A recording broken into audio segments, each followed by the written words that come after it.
रोटी नहीं खाएंगे पर साबूदाना की खिचड़ी छोड़ेंगे भी नहीं।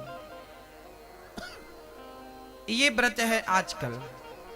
व्रत की परिभाषाएं ये नहीं है। व्रत का अर्थ ये नहीं है कि आप रोटी ना खाएं, सब्जी ना खाएं, दाल ना खाएं पर खिचड़ी के लिए टूट पड़े। व्रत का अर्थ ये नहीं कि तुम दिन भर पगुराती रहो। अच्छा, जिस दिन व्रत होता है उस दिन आदमी ज्यादा खाता है। आप नोटिस करके देख लीजिएगा, ज्यादा खाता उस दिन और ज्यादा खर्चा कराता है घर में। सामान्य दिनों में 20 रुपए का खाता होगा तो उस दिन 40 रुपए का खाएगा। ये व्रत है आजकल। व्रत का अर्थ रोटी का त्याग नहीं। व्रत का अर्थ दाल चावल सब्जी रोटी का त्याग नहीं। व्रत का अर्थ होता है संकल्प। आज से मैं व्रत लेता हूं कि मैं कभी असत्य नहीं बोलूंगा, यही व्रत है।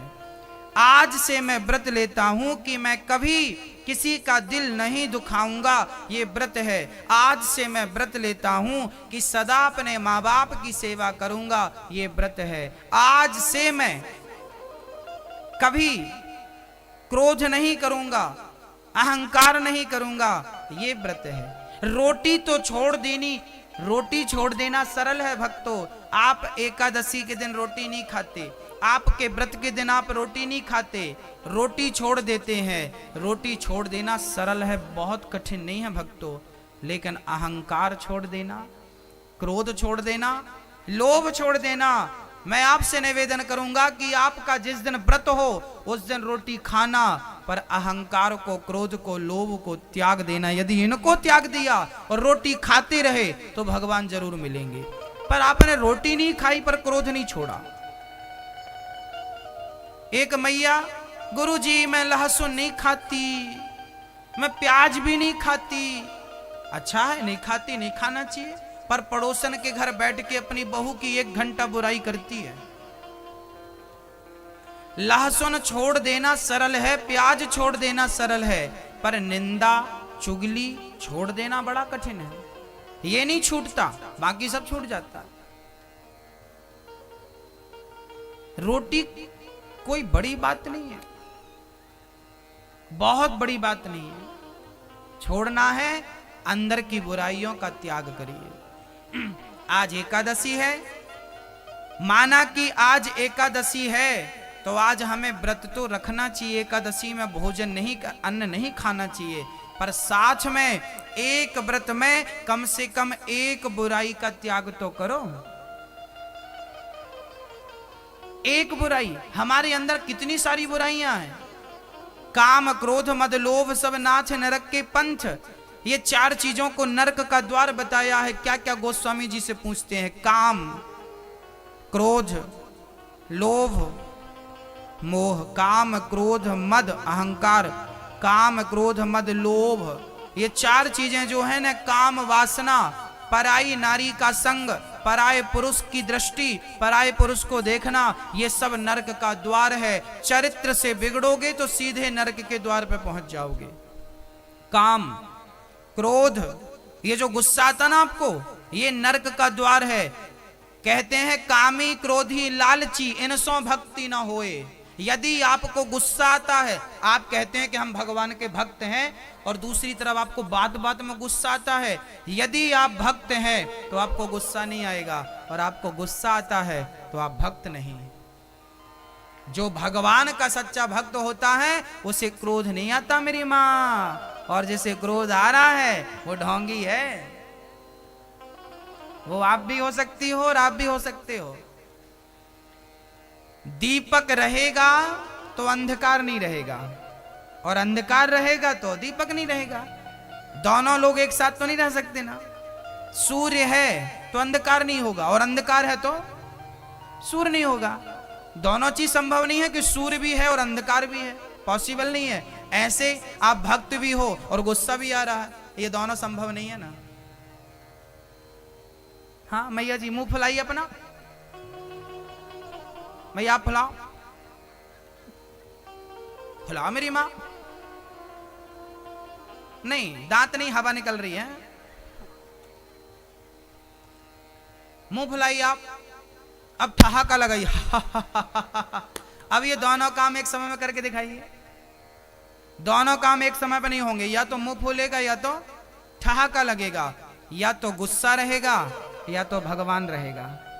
कामी, क्रोधी, लालची, आपको धन का अधिक लोभ है तो भी आप भक्त नहीं हो सकते, क्योंकि भगवान का भक्त वही हो सकता है जो धन से प्रेम करेगा वो भगवान से क्या प्रेम करेगा, और जो भगवान से प्रेम करने लग जाएगा वो धन से क्या प्रेम करेगा। एक से ही प्रेम होगा ना, हाँ प्रेम एक से ही होता ना, दो से तो नहीं, और दो से हो तो प्रेम कैसा है। तो कामी, क्रोधी, लालची इनसों भक्ति न होए, और भक्ति करे कोई सूरमा, जाति वर्ण कुल खोए। ये भक्ति है भक्तों। हाँ तो काम, क्रोध, मद, लोभ सब नाथ नरक के पंथ। ये नरक के द्वार हैं, इनसे बचिए। व्रत में छोड़ना है तो काम को, क्रोध को, लोभ को, मोह को, अहंकार को, निंदा को, चुगली को छोड़िए। हाँ लहसुन प्याज छोड़ देना सरल है, निंदा नहीं छूटती,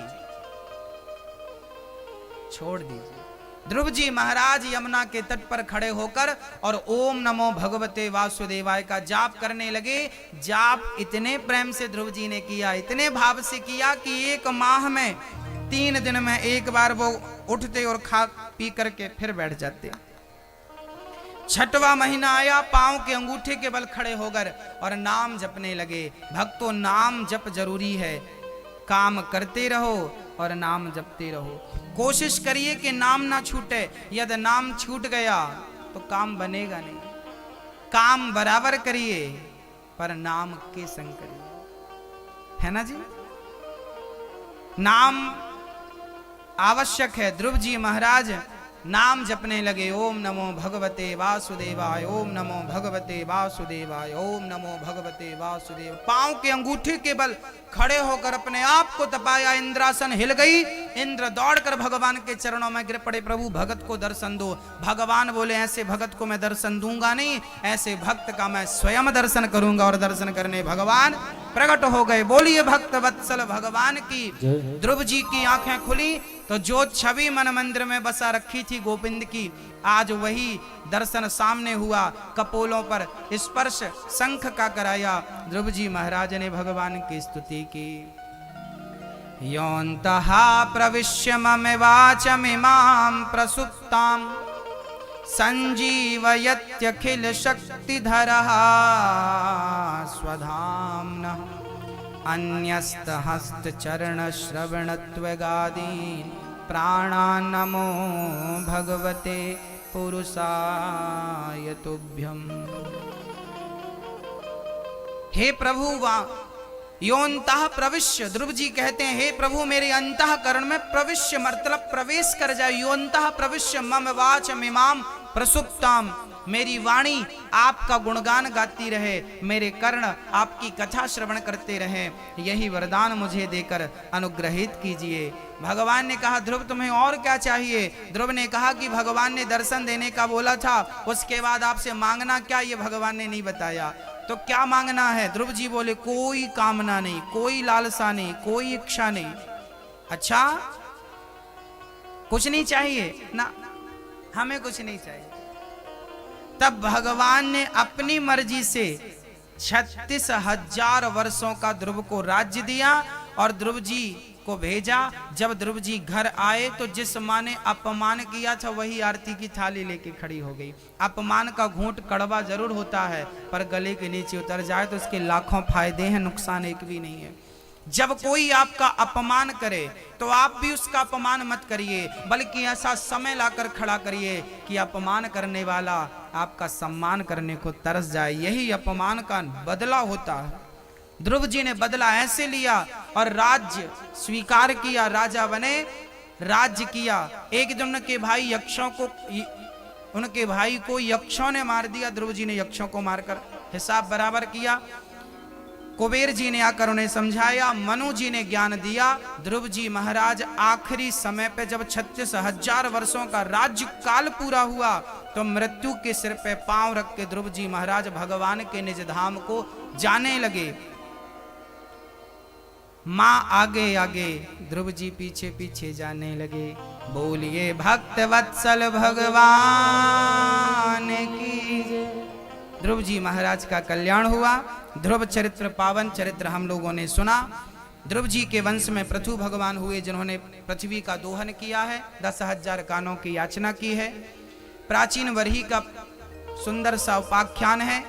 उत्तानपाद के बाद प्रियव्रत का वंश में आपको कल सुनाऊंगा। कल जड़ भरत की चर्चा होगी। हम शरीर हैं या आत्मा हैं, इसका उल्लेख, इस पर प्रकाश कल के सत्र पे डाला जाएगा। कथा 2 बजे से लेकर 5 बजे तक रोज हो रही है। आप अपने पड़ोसियों को, रिश्तेदारों को सूचना दें कि आप सभी कथा पे आएं, सबको लाएं। जो टीवी से जुड़े हैं, टीवी पर देख रहे हैं, आप भी अपने पड़ोसियों को, रिश्तेदारों को कहें कि आप भी टीवी पर 2 से 5 कल कथा आएगी, परसों भी आएगी, रोज आएगी। ये कथा रोज आएगी अभी 8 तारीख तक। इसके बाद 10 तारीख से फिर कथा स्टार्ट हो जाएगी। कहाँ? मुरादाबाद में।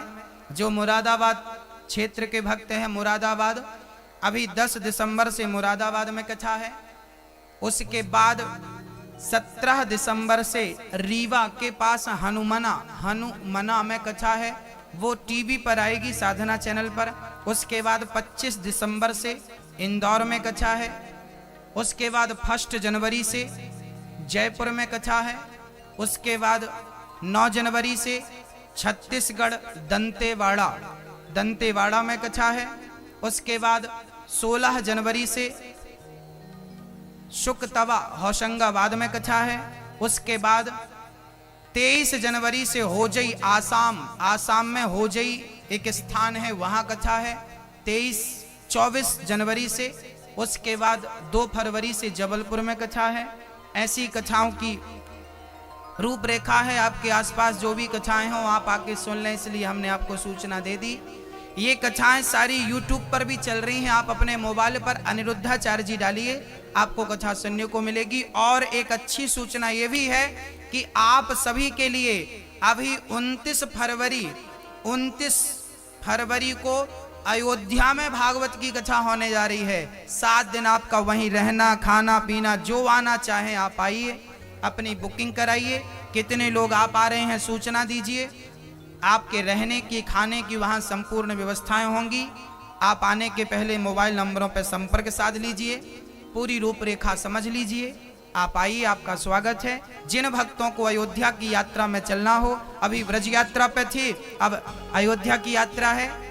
सारे संतों का दर्शन, वहां पर जो तपस्वी संत बैठे हैं उनका दर्शन, हनुमानगढ़ी का दर्शन, राम जन्मभूमि का दर्शन, कनक बिहारी जी का दर्शन, प्रेम से 7 दिन की कथा में सारा दर्शन कराया जाएगा। आप जिनको अवध की यात्रा में चलना है आप चल सकते हैं। बोलिए भक्त वत्सल भगवान की जय। आइए वामन भगवान का पावन दर्शन करते हैं। कल राम जन्म और कृष्ण जन्म की पावन चर्चा सुनेंगे। बोलिए भक्त वत्सल भगवान की जय। सभी लोग